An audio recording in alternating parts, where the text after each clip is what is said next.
हाँ देखिए, जिस तरह से आप जानते 13 फरवरी से दिल्ली आंदोलन 2 चल रहा है। इस आंदोलन को लिए कुचलने के लिए जिस तरह से नेशनल हाईवे पे दीवारें निकाली गई और जिस तरह से फोर्सें लगाई गई, हमारे 433 किसान जख्मी हुए, शहीद शुभकर्ण सिंह शहीद हो गया और हरियाणा में 70,000 के करीब अर्धसैनिक फोर्स लगाए गए।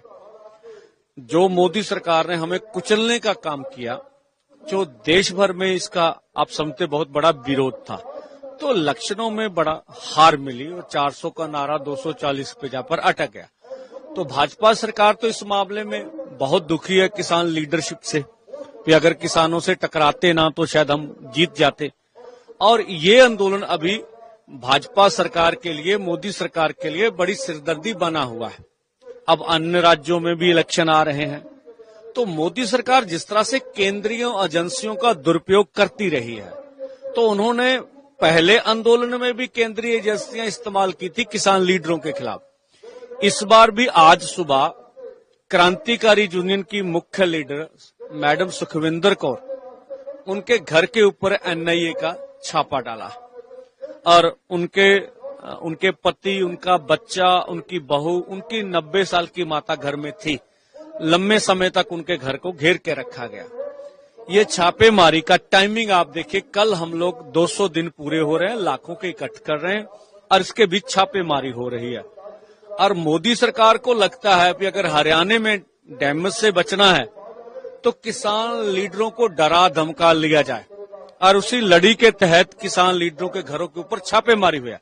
हम दोनों फोरम इस घटना की निंदा करते हैं और आने वाले समय में दोनों फोरम बातचीत करके मोदी सरकार को मुंह तोड़ जवाब भी देंगे। पहले उन्होंने हमारे ऊपर खालिस्तानी होने का टैग लगाया, अब इस छापेमारी के बाद अन्य बातें भी हमारे खिलाफ की जाएंगी, जिस तरह की संभावना से इनकार नहीं किया जा सकता।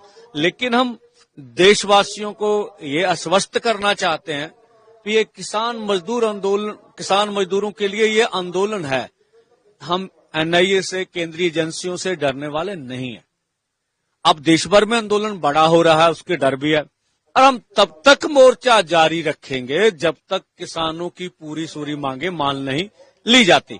हम एनआईए से, किसी एजेंसियों से डरने वाले नहीं है, ये हमारा कहना।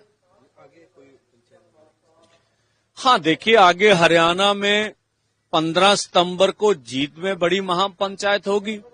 इसके अलावा 22 को पिपली में बड़ी महापंचायत होगी। पूरे हरियाणा के लोगों के समक्ष हम जो कुछ किसानों के साथ हुआ, अब हरियाणा को याद करवाएंगे।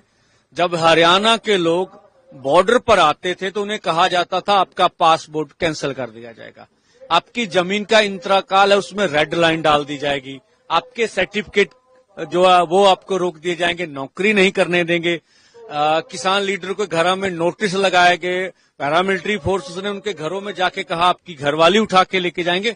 तो ये सभी बातें, और जो किसान आंदोलन के ऊपर जुल्म हुआ और जो किसानों की मांगे, इन सब के लिए वो सब लोगों के बीच अपनी बात लेकर जाएंगे।